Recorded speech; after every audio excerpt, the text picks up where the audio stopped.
है ना, कि ज्ञान आत्मा है। ये बात तो पीछे वाली गाथाओं को पढ़ के हम सबने स्वीकार कर लिया कि ज्ञान ही आत्मा है। लेकिन आत्मा क्या मात्र ज्ञान है क्या? आत्मा ज्ञान भी है। हाँ, कि आत्मा ज्ञान भी है और उसके साथ साथ और भी है, कि अकेले सिर्फ ज्ञान पाने से आत्मा नहीं चलती। जैसे कोई एक कंपनी हो, वहाँ पर बहुत सारे लोग काम करते हैं, मालिक होते हैं, फिर उनके नीचे मैनेजर हो, मैनेजर के नीचे जो होते हैं, मैं ज़्यादा नहीं जानता, बहुत सारे लोग होते हैं, सबसे मिलाकर कंपनी चलती है ना। अब एक बंदा कोई मैनेजर हो, वो सोचे भाई मेरे बिना ये कंपनी नहीं चल सकती, है ना। वो ऐसा अभिमान करके बैठ जाए कि कंपनी मतलब मैं और मैं मतलब ये कंपनी, ठीक है।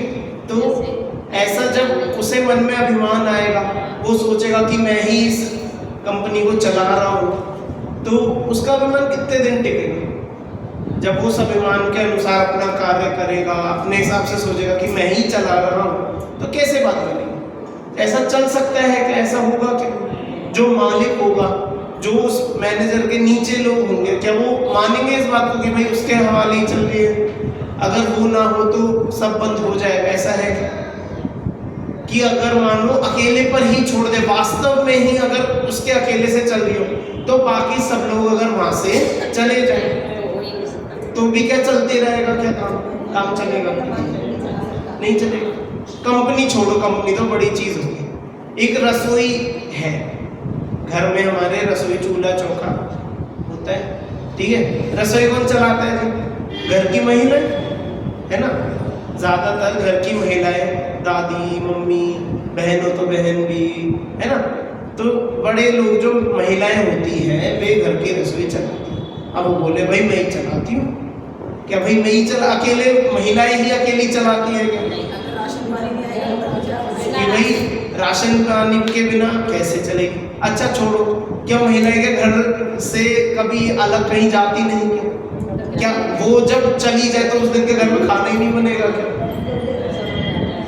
यदि भाई उस 1-2 दिन के लिए, 2-4 दिन, हफ्ते के लिए अगर माता जी घर पे ना हो तो क्या खाना बंद हो जाएगा क्या? कहने का मतलब यदि हम मान के बैठे कि एक व्यक्ति से वो कार्य होता है या किसी एक बात से किसी वस्तु की पहचान होती है, तो ऐसा नहीं है ना। उस एक के अलावा भी अन्य बहुत सारी चीजें होती। हाँ, पर अब देखो, जैसा भी रसोई का बोला कि हाँ महिलाओं से अलग भी बहुत चीजें हैं, पर ये बात हमें जरूर माननी पड़ेगी कि उनके बिना चलनी बहुत कठिन जरूर होगी।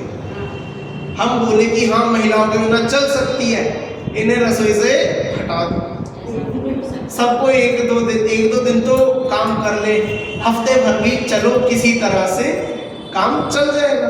लेकिन फिर जब ये रोज औरों के सर पे पड़ेगी, तब वो सोचेंगे अरे मम्मी ठीक थी, मम्मी दादी ही ठीक बनाती है खाना, उनसे ही रसोई चल सकती है, हमारे बस का नहीं है भाई, है कि नहीं? ऐसे ही जब ज्ञान बोला तो ज्ञान से आत्मा की पहचान है, बिल्कुल है। ज्ञान के बिना आत्मा कुछ नहीं, लेकिन आत्मा मात्र ज्ञान हो, ज्ञान के अलावा अन्य कुछ भी ना हो, ऐसा नहीं। हम मात्र वो पकड़ के बैठ जाए उस बात को, तो उससे आत्मा का काम नहीं चलेगा और उससे हमारा काम भी नहीं चलेगा। यदि हम सोचे, हम कहें कि नहीं बस ज्ञान बहुत है, ज्ञान ज्ञान ज्ञान इसी की अनुभूति हो, उतने मात्र से अपना काम होगा, ऐसा नहीं।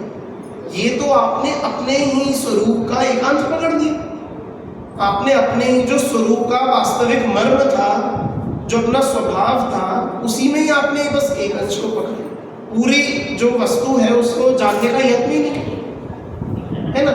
तो इसलिए ऐसा जो एकांत, उसका यहाँ पर निषेध किया है, अनेकांत से इस बात को सिद्ध किया। अभी हम इसकी आगे की और हिंदी व्याख्या थोड़ी सी है, फिर पढ़ के आज का विषय प्रारंभ करेंगे। प्रश्न क्रमांक 40, जहाँ टीका के बाद एक पैराग्राफ है, ये हमने पढ़ा था, इसे फिर से पढ़ते हैं।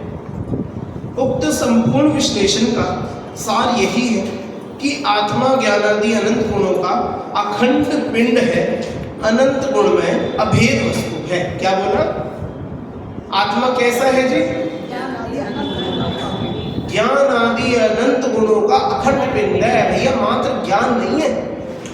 ज्ञान आदि अनंत गुण है, एक थोड़ी, दो थोड़ी, 10 थोड़ी, अनंत गुण है ना। और उनका भी कैसा अखंड पिंड है, अनंत गुण में अभेद है कि पूरी एक वस्तु है, उसमें वो कोई अलग अलग अलग अलग गुण नहीं, एक ही वस्तु है, अखंड है ना।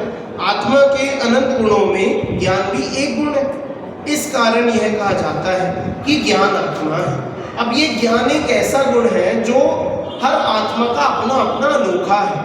अनोखा क्या भाई, सभी आत्माओं के अपने गुण अनोखे ही अपने, लेकिन ज्ञान जो है असाधारण है।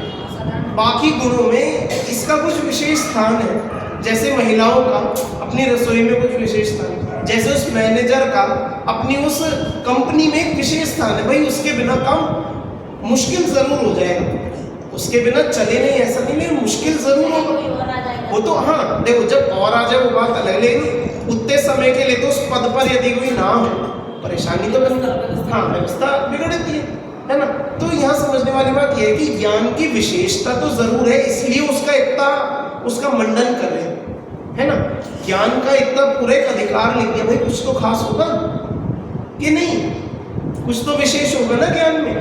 तो इसलिए यहाँ पर ज्ञान की विशेषता जरूर है, लेकिन विशेषता के साथ साथ वो अकेला नहीं है, उसके जैसे अनंत गुण है। ज्ञान जैसे कितने कि जी अनंत गुण है, समझ में आया। चलो अब देखो कि इसी आधार पर ये यहाँ से आत्मा के अनंत गुणों में से ज्ञान भी एक गुण है, इस कारण यह कहा जाता है कि ज्ञान आत्मा है। इसी आधार पर यह भी कहा जा सकता है कि सुख आत्मा है, श्रद्धा आत्मा है, चारित्र आत्मा है, किंतु यह नहीं कहा जा सकता कि आत्मा ज्ञान है, क्योंकि आत्मा अकेला ज्ञानी नहीं, सुख आदि भी है। हम ज्ञान को आत्मा बताए इसमें कोई दिक्कत नहीं, क्योंकि ज्ञान आत्मा के बगैर कहीं नहीं मिलेगा। लेकिन आत्मा को हम मात्र ज्ञान बोले तो उससे बात बिगड़ जाएगी। क्यों? क्योंकि ज्ञान के अलावा और क्या है? सुख, दर्शन, ज्ञान, विद्या, कितने अनंत ऐसे अनंत अनंत गुण हैं। तो इसलिए ऐसे कहने में विरोध है। देखो, तात्पर्य यह है कि आत्मा ज्ञान रूप तो है। कैसा है आत्मा? कैसे है जी? ज्ञान रूप है, किंतु आत्मा ज्ञान रूप ही नहीं है, सुख रूप भी है, श्रद्धा रूप भी है, दर्शन रूप भी है, चारित्र रूप भी है, अनंत गुणों रूप है। इस प्रकार एक अपेक्षा से ज्ञान और आत्मा एक ही है, और दूसरी अपेक्षा से ज्ञान आत्मा का एक गुण है और आत्मा ज्ञान जैसे अन्य सुखादि अनंत गुणों का अखंड पिंड है। ठीक है, तो मात्र ज्ञान भी हम कहें तो एक अपेक्षा से ठीक है कि ज्ञान और कहीं नहीं, और सिर्फ ज्ञान बोलने में ये भी आपत्ति है कि ज्ञान के अलावा अनंत गुण है ना। चलो, इस प्रकार आत्मा और ज्ञान अन्य अन्य भी है और अनन्य भी है, कि हम उन्हें अलग करके भी जान सकते हैं और एक करके भी जान सकते हैं। चलो, इस तरह से तो ये अपने जो कल की जो गाथा थी उसका ये विषय बिल्कुल अब हमने क्लियर समझ में आ गया। क्या पूछ एक बार मतलब आ गया ना? सही, कोई पूछने की आवश्यकता कुछ किसी को यदि हो तो? ये जो लिखा है ना कि सुख रूप भी है, श्रद्धा रूप भी है और दर्शन रूप भी है, तो श्रद्धा रूप और दर्शन तो एक ही चीज होती है। दर्शन या ज्ञान वाला दर्शन, दर्शनावर्णी दर्शन वाला दर्शन, दर्शन दो होते हैं ना, देखने वाला उपयोग, ये वो दर्शन, हाँ वो वाला दर्शन। चलो ठीक है, चलो अभी हम आगे देखते हैं। अब आ रही है अपनी 28 और 29वीं गाथा। सही बात, 28वीं और 29वीं गाथा अपनी आ रही है। इन गाथाओं में अब थोड़ा सा विषय दूसरी तरीके से चलेगा। यहाँ पर मतलब जो अभी तो ज्ञान की महिमा वाली बात थी, यहाँ भी है तो महिमा ही, लेकिन थोड़ा सा यहाँ पर एक उसकी विशेषात्मक बातें, उसकी तथ्यात्मक बातें ज्ञान के बारे में बताएंगे कि ज्ञान कैसे जानता है, कि ज्ञान वस्तुओं को जान रहे। अभी इतनी देर से यही पढ़ रहे भैया, इतने महीनों हो गए हमें तो पढ़ते पढ़ते, महीनों हो गए, जिंदगी हो गई कि हम तो ज्ञान से जानते हैं। अब कैसे जानते हैं, इस पर थोड़ा सा प्रकाश डाला जाए। अगली गाथा का इसकी उत्थान का एक बार पढ़ते हैं। विगत 27वीं गाथा में यह समझाया गया कि ज्ञान और आत्मा कथनचित अनन्य है और कथनचित अन्य अन्य है। अब 28वीं गाथा में यह समझाया जा रहा है कि ज्ञान ज्ञेयों में प्रवेश नहीं करता और ज्ञेय भी ज्ञान में प्रवेश नहीं करते, मतलब ज्ञान में नहीं आते। 29वीं गाथा में उक्त शक्ति वैचित्र्य को स्पष्ट करते हैं कि जिसके कारण आत्मा में अप्रवृत्त पर पदार्थों का प्रवृत्त होना सिद्ध होता है। अब थोड़ा सा आपको हो सकता है शब्दों में एक आध शब्द में आप बहल जाओ, इधर उधर हो जाओ। इसका इतना सा अर्थ ये है, यहाँ पर ये बताना है कि हम ज्ञान से जानते हैं, ठीक है। हम ज्ञान से क्या करते हैं जी? जानते। वही सीधी सी बात है, वही तो पढ़ रहे इतनी देर से। लेकिन ज्ञान से जानते हुए हम जिन पदार्थों को जानते हैं वो हमें प्रवेश करते से भी है, लेकिन मूल रूप से देखा जाए तो वो प्रवेश नहीं करते से भी है। क्यों बोला? क्योंकि ऐसा हमें लगता है कि वो ज्ञान में ही आ गए। हमें क्या लगेगा उन्हें देखकर कि वो ज्ञान में ही आ गए, हमारे अंदर ही आ गए ज्ञान, लेकिन ज्ञान में आए नहीं। ज्ञान में वास्तव में उन्होंने प्रवेश नहीं किया, बस ज्ञान ने उनको जान लिया, वहीं के वहीं जहां थे पदार्थों को वैसे के वैसे ही जान लिया। इसको उदाहरण के मात्र से या गाथा में उदाहरण के हिसाब से उदाहरण से इसे समझाएंगे। और फिर उसके बाद अगली गाथा जो है इसमें ये बता रहे हैं कि उसे देखो जान भी रहा है और जानते हुए भी उसका उस पर कोई प्रभाव नहीं है। इस शक्ति वैचित्र्य को दर्शाएंगे, यहाँ पर समझेंगे। देखो अब ये गाथा और पद्यानुवाद हम एक बार पढ़ते हैं, फिर आगे देखो। नाणीनान सहावो अट्ठाणेयपगाहिनाडिस् रूवाणिव चक्षूणम् नेवन्नोन्ने सुवट्टन्ति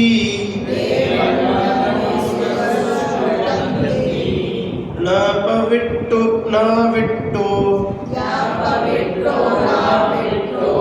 नानीने ये सुरूपमिव चक्षु जानति पश्यति नियतम् अख्खातीदो जगमशेषम्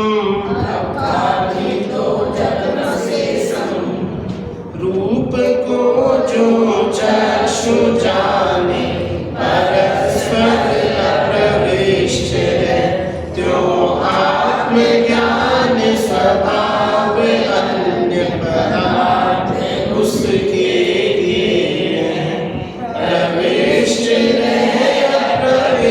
रहे जो चक्षु जाने रूप को, त्यों अतीन्द्रिय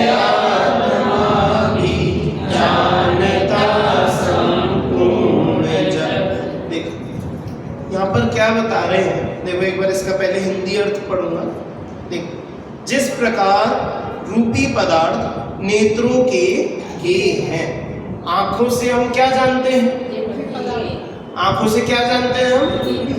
रूपी पदार्थ की जो भी रूपी जानते हो? रूपी किसे कहते हैं? जिसका आकार नहीं, जिसका रंग दिख रहा है। रूपी मतलब रूपी मतलब जिसका रंग दिखता हो, जिसका रूप मतलब देखो जो स्पर्श रस गंध वर्ण 4 चीजें होती है पुद्गल की। तो आंखों से हम किसे जानते हैं?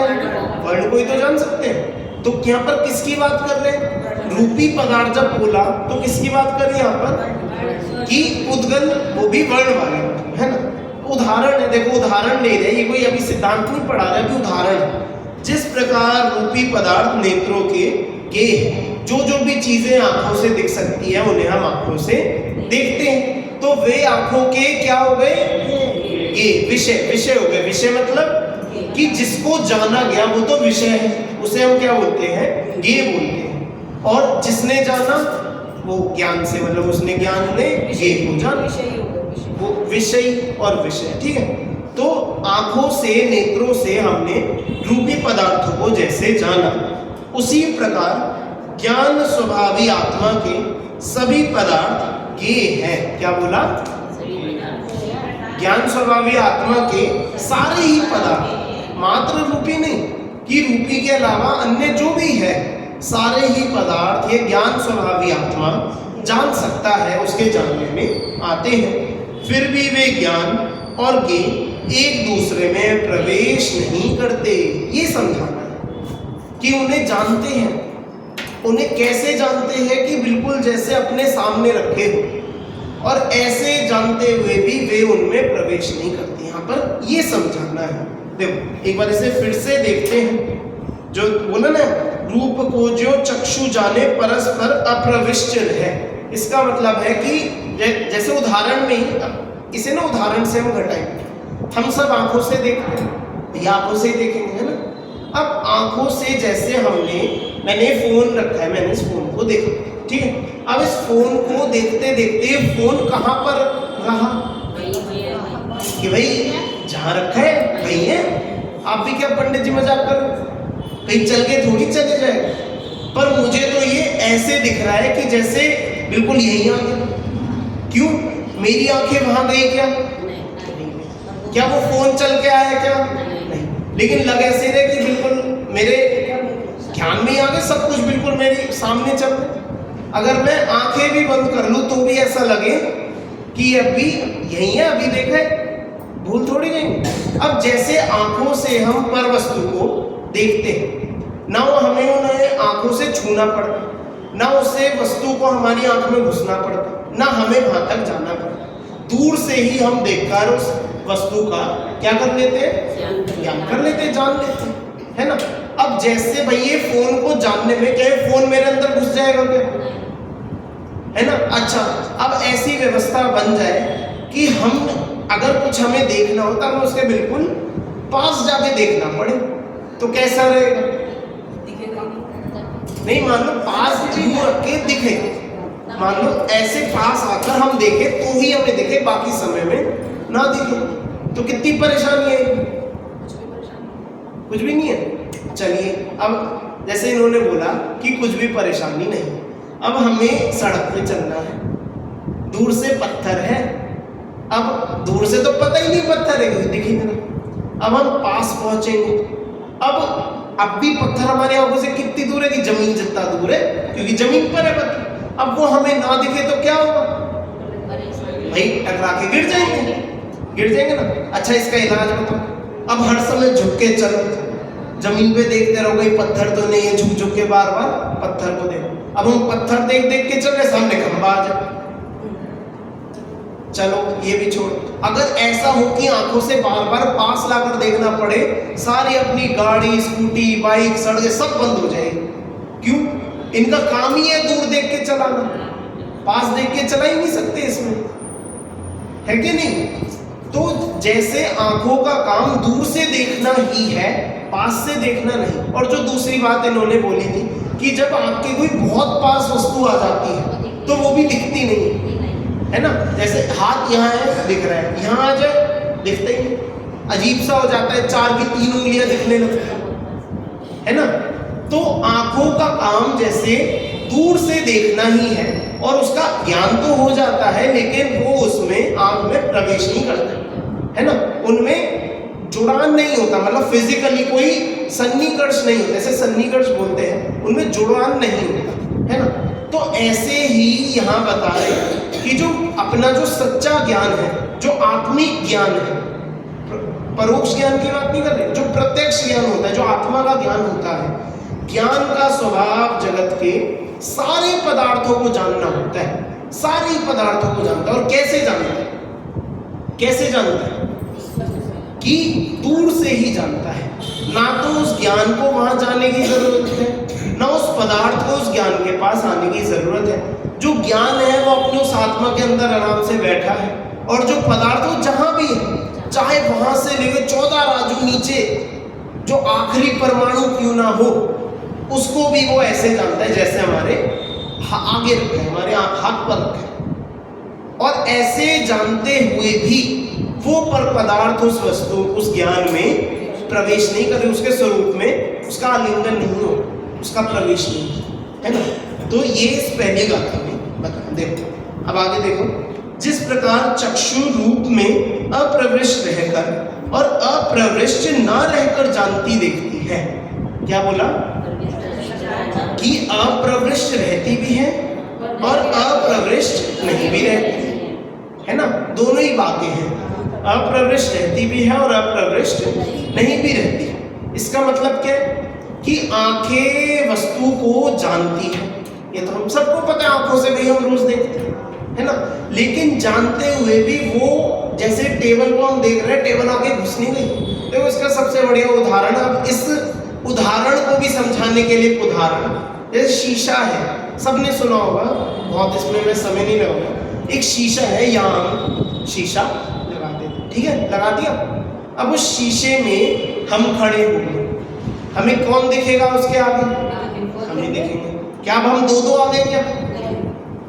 मेरे जैसा एक और वहां पीछे है क्या? कोई खड़ा है क्या मेरे जैसा दिखने वाला, मेरे जैसे कपड़े, मेरे ही नाम का, मेरे ही ज्ञान शक्ति वाला? कोई मेरा, कोई रूपी, कोई दूसरा खड़ा हो गया क्या बहरूपिया? ऐसा होगा क्या? कि नहीं, वो तो बस मेरा क्या चमक रहा है, दर्पण में प्रतिबिंब चमक रहा है, शीशे में मेरा रूप चमक रहा है ना। अब 2 के 3 शीशे कर दो तो 3 में चमकेगा, 1000 शीशे रख दो तो 1000 में चमकेगा। कि जितने ही शीशे रखेंगे उन सब में कोई मेरे 1000 कॉपी नहीं बन जाएगी, मेरे जैसे 1000 लोग और नहीं आ जाएंगे, बस मेरा प्रतिबिंब। ओरिजिनल कौन है? कि नहीं। और ओरिजिनल क्या? एक मैं ही हूं जो उनमें चमक रहा है ना। अच्छा, अब उसके आगे हमने आग लगा दी, शीशे के सामने क्या किया जी? आग लगा दी। क्या होगा? शीशे में भी आग लग जाएगी। अब शीशे की दुनिया में जो कुछ है सब कुछ जल के भस्म हो जाएगा। वहां पर, यहाँ पर हम आग बुझा दे तो भी वहां आग जलती रहे, वहां पर सब अंदर हाहाकार मच जाए। ऐसा होता है कि वो आग का प्रतीक, भाई वो आग का रूप चमक रहा है, क्योंकि आग तो यहाँ लगी। जैसे शीशे का काम उस जो भी आगे दिख रहा है उसे दिखाना है, उसका काम उसे रखना नहीं, उसका काम उससे अपने में प्रवेश कराना नहीं है। आप सोचो शीशे में के सामने जो कुछ है वो उसमें प्रवेश कर जाए तो कैसा हो? मान लो कि हाँ, देखो ना, शीशे के आगे जो भी है वो सब उसमें चले जाए तो क्या होगा? कि बस एक शीशा ही बचेगा इस दुनिया में, कि सारी चीजें उसमें ही चली जाएगी। अच्छा, उसके हर चीज के दो बन जाए तो इस जगत में इतनी वस्तुएं आ जाएगी कि जिनका कोई अंत नहीं है ना। तो ऐसा करते करते मतलब हम देखेंगे कि कुछ भी व्यवस्था बनती नहीं है। शीशे में जो दिखता है वो मात्र प्रतिबिंब ही है, और उस प्रतिबिंब को मिटाने का क्या इलाज है? भाई जो उसके आगे चीजें हटा दो, है ना। समझ में आया? जैसे मतलब आपने कहा चक्षु में जो मतलब आकार होता है, वो तो जो चक्षु के परमाणु है वही तो परिणामित होते हैं उसको। अब ठीक है, देखो अब इसमें ये बहुत डिटेल वाली बात है आपने जो पूछी ना। अब इसमें हम बोले कि हाँ, प्रकाश की वजह से हमें दिखता है कि जब पुद्गल पर प्रकाश पड़ता है, प्रकाश हमारी आंखों में आता है तो उससे हमें वो वस्तु दिखती है। अब पुद्गल रूप से देखो तो वो पुद्गल परमाणु ही हमारी आंख में उस रूप परिणमित हो गए, वो ऐसे ही कहा जाएगा।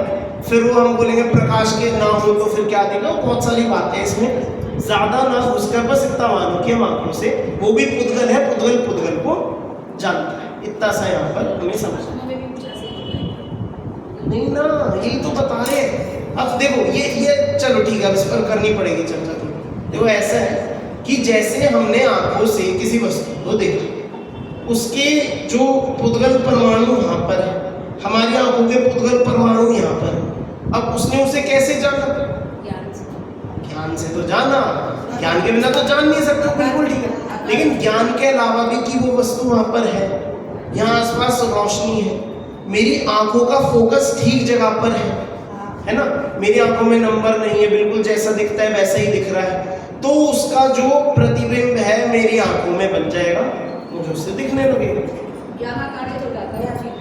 वो तो ज्ञान की बात है, बाद में भी तो आंखों तक लो, अभी तो आंख की बात कर रहे हैं कि जब वो रोशनी उस पर पड़ी, वो रोशनी हमारी आंखों में आए तो हम उसे जान लेंगे, बिना रोशनी के हम वो भी नहीं जान सकते, है ना।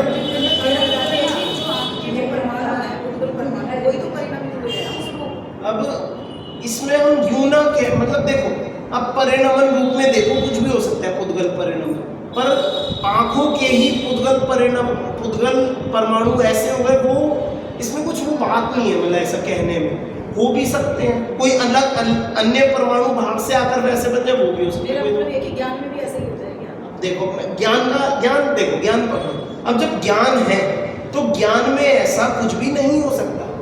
क्यों? क्योंकि ज्ञान का मेन मुद्दा ही ये है कि ज्ञान जो जिस वस्तु को जान रहा है वो उसमें प्रवेश नहीं करता। यदि हम इस बात को ऐसा मान ले कि वो पर पदार्थ के कुछ परमाणु आ गए, उस ज्ञान में बैठ गए, उस रूप बन गए, तो हमने देख लिया, यदि ऐसा माने फिर वो तो प्रवेश में आ गए ना, प्रवेश नहीं, कि उस ज्ञान में बन गए। आकार बने। देखो इस बात को मैं फिर से समझाता हूँ। ज्ञेयाकार किसे कहते हैं? अब ये बात सारी इसी पर आके अटकेगी। ज्ञेयाकार कहते किसे हैं? आप बताओ, आपकी दृष्टि में क्या होता है ज्ञेय? आपको क्या लगता है? ज्ञेयाकार जब बोला तो ज्ञेयाकार का क्या मतलब है?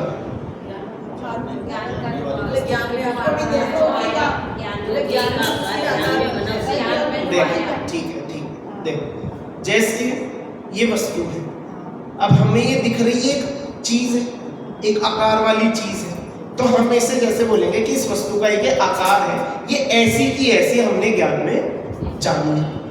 अब ज्ञेयाकार जब हम समझते हैं तो ऐसा लगता है कि हमारा जो दिमाग ना कंप्यूटर जैसा है, हमारा जो ज्ञान है एक कंप्यूटर जैसा है जिसमें खाली जगह है, उसमें हम 3D चीजें डाली, एक टीवी जैसा है कि उसमें अलग अलग चीजें नाचती फिरती है, घूमती है, आती है, वो आकार से बनते हैं, ऐसे आकार। तो ज्ञेयाकार सुन के वो आकार वैसा लगता है कि कोई आकार कुछ किसी चीज के बन रहे हैं, वो कोई वस्तु के नहीं बन रहे, वो बस ज्ञान की ही ऐसी शक्ति। ज्ञान जैसे शीशा बताए ना, अब जैसे शीशे में बताओ, जब शीशे में सामने से कोई वस्तु चमक रही है तो कैसे चमक रही है? कैसे? स्वच्छता बात नहीं कर रहा, कौन सा द्रव्य वहां पर आया कि पुद्गल द्रव्य आएगा वैसे तो। जैसे उसका आकार उसमें झलका, हाँ। तो वो जो आकार है वो शीशे का ही हुआ ना, वो शीशे के परमाणु तो है उसमें। अब वो देखा जाए कायदे से तो यही कहना है कि वो शीशे के ही परमाणु, वही तो मैं कह रही हूँ कि वो ज्ञान में भी ऐसे ही। उस समय वहां तो शीशे के परमाणु है, ठीक है, क्यों? क्योंकि हम शीशे में देख रहे हैं, हम शीशे को देख रहे हैं, तो वो कहलाएगा शीशे के परमाणु। अब जैसे ज्ञान है इसी के सामने, अब ज्ञान में वो वस्तु आ नहीं रही, ज्ञान तो क्योंकि खुद में ही परमाणु नहीं है ना, ज्ञान खुद में कोई परमाणु थोड़ी है। चलो आत्मा को भी लो, आत्मा कोई खुद में पुद्गल थोड़ी है, आत्मा रूपी थोड़ी होता है। उदाहरण से समझाया ना। हाँ, जैसे तो इसलिए बोल रहा कि उदाहरण है। देखो उदाहरण का एक नियम आपने सुना होगा कई बार कि भैया उदाहरण एक देश का। अच्छा, उदाहरण वैसे तो 5 तरीके के होते हैं, उसमें भी बहुत सारे होते हैं, तो लेकिन अपने को मेन यही समझना है कि उदाहरण को पूरे रूप से लगाया नहीं जा सकता, उदाहरण एक देश ही चल। तो यहाँ पर इस उदाहरण से ये बात नहीं पकड़नी कि वो वस्तु कैसे झलक रही, इस उदाहरण से हमें ये बात पकड़नी है कि वो उसे जानते हुए भी वो साथ में प्रवेश नहीं करता। यहाँ से हमें ये बात निकालनी है। जैसे होता है ना, कोई कहानी सुनाई और उस कहानी से अब हमें भैया मॉरल निकालो, मॉरल ऑफ द स्टोरी क्या है? कोई बच्चा बोले सुन के कि भैया वो बहुत खाता था, हमें खूब खाना चाहिए, है ना, वहां पर दे रहे थे कुछ अच्छी सीख और निकाल लिया हमने कुछ गलत कि हाँ भैया उसने भी तो पाप किया था, हम भी कर सकते हैं, बाद में सुधार लेंगे। तो कहानी से ऐसे निकालना चाहिए, है ना। तो जैसे हर कहानी का जो एक सही उद्देश्य है वो हमें समझना चाहिए, ऐसे हर उदाहरण का एक ही सही उद्देश्य है जहां पर लगाया है। जैसे यहाँ पर जो बोला आंख से जाना, तो इससे समझना है कि वो पर वस्तु उस आंख में प्रवेश नहीं करे, हमें बस इतना समझना। यहाँ पर हमें इससे ये निकालना। अब ऐसे यहाँ पर जो बोला, देखो जिस प्रकार चक्षु रूप में अप्रविष्ट रहकर और अप्रविष्ट ना रहकर जानती देखती है कि भैया उसमें दिख रहा है, आंख से दिख रहा है, तो इसलिए प्रविष्ट तो है, लेकिन क्योंकि वो उसमें प्रवेश नहीं किया, वो वस्तु अपनी जगह, आंख अपनी जगह, तो इसलिए अप्रविष्ट है। उसी प्रकार आत्मा इंद्रियातीत होता हुआ संपूर्ण जगत को उसमें अप्रविष्ट रहकर और अप्रविष्ट ना रहकर निरंतर जानता दिखता है। मतलब कि आत्मा इस जगत को जान भी रहा है, और आत्मा इस जगत को जानते हुए उससे भिन्न है। उसे ऐसे जान रहे जैसे पूरी दुनिया उसके आंखों में, उसके ज्ञान में ही आ गई। जो आत्मा उस पूरी दुनिया को जान रहा है, ऐसा लगेगा हमें देखकर कि पूरी दुनिया इसके ज्ञान में ही आ गई, लेकिन पूरी दुनिया अपनी जगह है और उसकी आत्मा और उसका ज्ञान अपनी जगह है। उन दोनों ने एक दूसरे में प्रवेश नहीं किया। दोनों ही बातें बिल्कुल सत्य है। अब समझ में आया थोड़ा? चल अब एक बार इसकी टीका हम जितनी हो सकती है उतनी अपनी समय से देखते हैं। उक्त गाथाओं का भाव तत्व प्रदीपिका में इस प्रकार स्पष्ट किया गया है। यद्यपि आत्मा और पदार्थ स्वलक्षण भूत पृथक्त्व के कारण एक दूसरे में प्रवृत्त नहीं होते। क्या क्या बोला? आत्मा और पदार्थ कैसे है? पृथक्त्व। पृथक्त्व मतलब अलग अलग है। और अलग अलग कैसे है? कि अपने लक्षण की वजह से, कि आत्मा उपयोग लक्षण वाली, जानने देखने वाली, और जो पदार्थ जो आत्मा के अलावा अन्य बचे उसमें उसका ज्ञान दर्शन नहीं है, जैसे पुद्गल आदि, है ना। तो सबके अपने अपने लक्षण होने से उनमें क्या है? दो पना है, पृथक पना है, अलग अलग पना है। तो उसके कारण एक दूसरे में प्रवृत्त नहीं होते। भाई जब दो बिल्कुल अलग अलग अन्य चीजें हैं तो वे एक दूसरे में कैसे प्रवेश करें? नहीं करेंगे, है ना। तथापि उनके नेत्र और रूपी पदार्थ की भांति ज्ञान ज्ञेय स्वभाव संबंध से होने वाली एक दूसरे में प्रवृत्ति पाई जाती है। किसकी वजह से प्रवृत्ति पाई जाती है? कि ज्ञान ज्ञेय संबंध है। प्रत्येक वस्तु में एक गुण होता है जिससे वो कहता है कि भैया मैं किसी ना किसी ज्ञान के द्वारा जाना चाहूंगा। कौन सा गुण? प्रमेय। बहुत बढ़िया। कौन सा गुण है? प्रमेय गुण। क्या कहता है? कि वो एक तो सबसे पहली बात सामान्य गुण है, वो तो इसलिए वो सभी द्रव्यों में होगा। किसमें होगा? भाई जो दुनिया में जो कुछ है सब में प्रमेय गुण है। और प्रमेय गुण क्या कह रहे हैं? कि भैया मैं किसी ना किसी के द्वारा हर समय, कहीं भी हूं, कैसा भी हूं, मैं हर समय जाना चाहूंगा। ज्ञान किसी ना किसी ज्ञान का वो विषय बनेगा, कोई ना कोई हर वस्तु को हर समय जानेगा। ठीक है। तो यहाँ पर ये बता रहे हैं कि जैसे आंखें रूपी पदार्थों को जानती है, आंखें रूपी पदार्थ, क्यों? क्योंकि आंखों से रूप दिखता है। तो ऐसे ही इनमें जो आत्मा है और पर पदार्थ है, इनमें ज्ञान ज्ञेय संबंध है। कैसा संबंध है? ज्ञान ज्ञेय। ज्ञान किसमें है? आत्मा में। और ज्ञेय कौन? जो अन्य पदार्थ है ना। तो उनमें ज्ञान ज्ञेय स्वभाव संबंध से होने वाली एक दूसरे में प्रवृत्ति पाई जाती है कि भैया वो आत्मा जो है वो उन पर पदार्थों को जानता है, उनमें इतना संबंध है। उनमें इतना संबंध है कि नहीं है? कि संबंध इतना तो है। अब देखो आगे क्या कह रहे हैं कि ऐसा संबंध बनता तो है, हमें दिखता है, लेकिन जिस प्रकार नेत्र और उनके विषयभूत रूपी पदार्थ परस्पर प्रवेश किए बिना ही ज्ञेय कार्यों को ग्रहण और समर्पण करने के स्वभाव वाले हैं। क्या बोला? थोड़ा जल्दी बोल गया, एक बार ध्यान देना। नेत्र और उनके विषयभूत रूपी पदार्थ, देखो दो चीजें क्या ली? एक तो आंख ली, पहली चीज क्या ली? नेत्र, आंखें, और दूसरी कि आंखों से जो दिखता है वो वस्तु रूपी पदार्थ। ठीक है। तो इन दो वस्तुओं में क्या है? ये जो नेत्र और उनके विषयभूत रूपी पदार्थ परस्पर प्रवेश किए बिना ही ज्ञेयाकारों को ग्रहण और समर्पण करने के स्वभाव वाले हैं। क्या बोला? कि वो जैसे आंख में वो वस्तु घुस नहीं रही। अब जैसे हमें सुई को जानना, अब क्या सुई जाने के सुई घुसानी पड़ेगी क्या? नहीं ना, सुई को दूर से पकड़ के जान सकते हैं ना, पक्की बात। तो ऐसे जैसे ही आंखों से हम सब चीजों को दूर से ही जान सकते हैं, उसे आंखों में घुसने की जरूरत नहीं। तो ऐसे ही यहाँ बोला कि उन्हें परस्पर में प्रवेश किए बिना ज्ञेयाकारों को ग्रहण और समर्पण करने के स्वभाव वाले हैं। मतलब कि जो ज्ञान है उन ज्ञेयाकारों को तो ग्रहण करता है और ज्ञेयाकार उस ज्ञान में समर्पण करते हैं। ठीक है। मतलब सिर्फ एक तरफ से नहीं कि वस्तु तो पड़ी है, जितनी हो जाए सबको जान लेंगे, ऐसा नहीं। कि ज्ञान उन वस्तुओं को जानता है और वे वस्तुएं उस ज्ञान में समर्पित होती है, क्यों, उनमें भी गुण है ना, प्रमेय तो गुण है कि नहीं। तो ये दोनों तरफ से काम करते हैं, एक तरफ से काम नहीं करता कि बस वस्तु पड़ी है जी, ज्ञान के सामने जो आएगा सबको जान लेगा, ऐसा नहीं कि ज्ञान उन्हें जानता है और वे पर वस्तु उस ज्ञान में समर्पण करती है ना। तो देखो ज्ञेयाकारों को ग्रहण और समर्पण करने के स्वभाव वाले हैं कि जो ज्ञान है और पर पदार्थ है दोनों में एक दूसरे में कैसा कि ज्ञान का ग्रहण, कि ज्ञान उन ज्ञेयाकारों को ग्रहण करेगा और वे जो ज्ञेय है, जो ज्ञेय है वो उस ज्ञान में समर्पण करेंगे, है ना।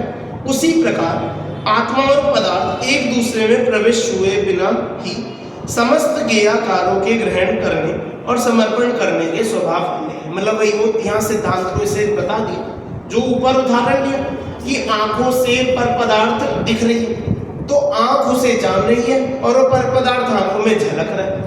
ऐसे ही ज्ञान सब पदार्थों को जान रहा है और सब पदार्थ उस ज्ञान में अपना समर्पण मतलब ज्ञेय रूप समर्पण कर रहे हैं। ये बात समझ में आई सभी को? बिल्कुल क्लियर है ना। देखो इसमें टीस ना हो क्योंकि बहुत सरल विषय है।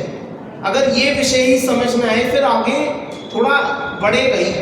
ये है ना, सबको समझ में आ रहा है ना, या थोड़ा और धीरे चलना हो या कुछ है ना, बहुत सरल है। मैंने खूब समय लेके आपको बहुत खींच के समझाया आज, बहुत सरलता से। देखो आगे जिस प्रकार चक्षु रूपी द्रव्यों को स्वप्रदेशों के द्वारा अस्पर्श करती हुई अप्रविष्ट रहकर तथा ज्ञेय आकारों को आत्मसात करते हुए अप्रविष्ट न रहकर जानती देखती है।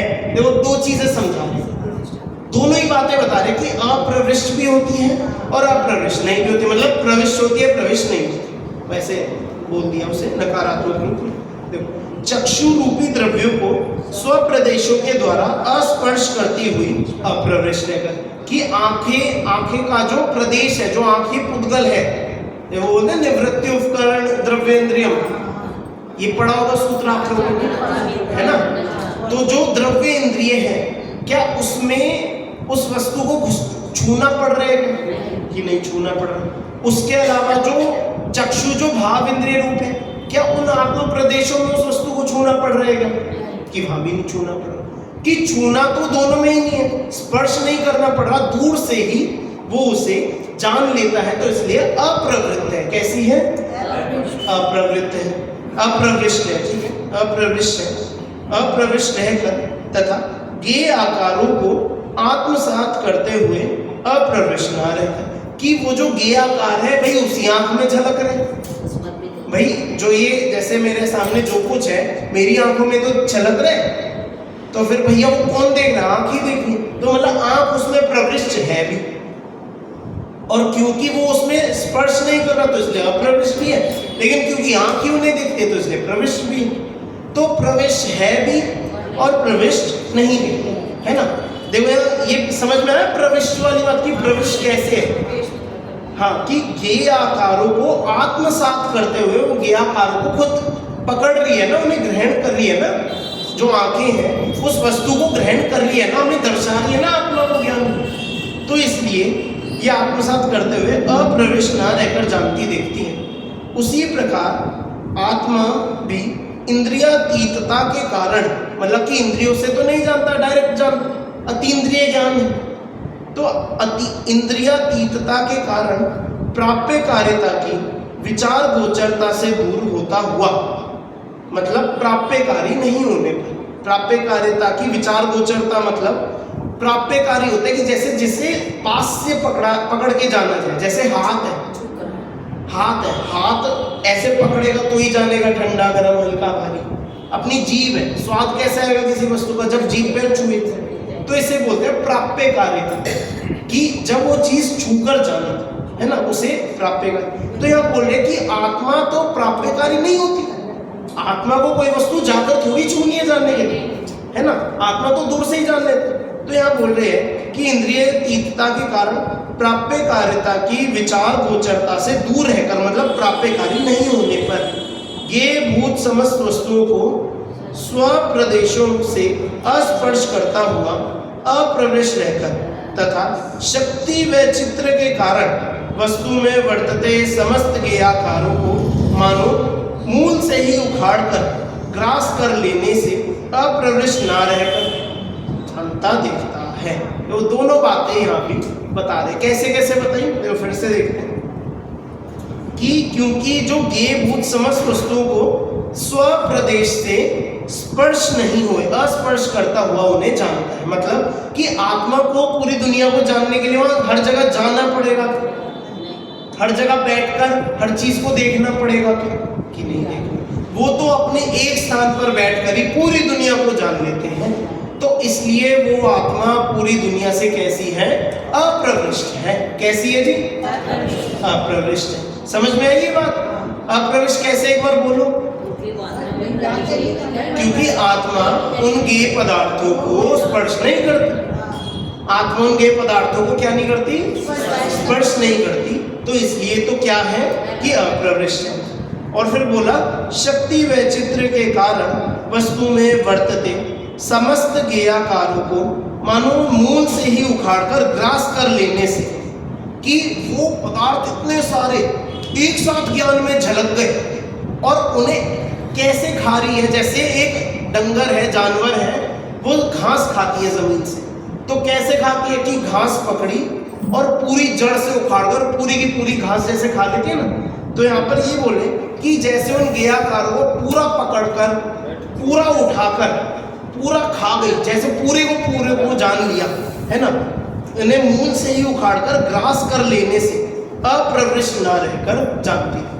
कि जैसे गाय है घास खाते हुए पूरी जड़ से उखाड़ दो घास को खाती, तो ऐसे ही जो आत्मा है, जितना जो कुछ ज्ञेय आकार उसकी आत्मा में झलक रहा है, सबको एक साथ एक समय में सबको ऐसे ग्रहण करती है कि और कुछ बचा ही ना हो जाए। सबको जान लिया और उसे बिल्कुल ऐसे जानती है कि बिल्कुल उसमें एकमेव, क्योंकि झलक तो उसी आत्मा में है ना। तो इसलिए हम उससे बताया कि उससे अप्रविष्ट ना होकर, मतलब प्रविष्ट भी होती है, अप्रविष्ट भी होती है। इस प्रकार इस विचित्र शक्ति वाले आत्मा के पदार्थों में प्रवेश की भांति प्रवेश भी सिद्ध होता है। तो इस प्रकार से ये हमने आज का थोड़ा विषय समझा। इसकी और चर्चा भी समय होगा तो कर लेते हैं अभी।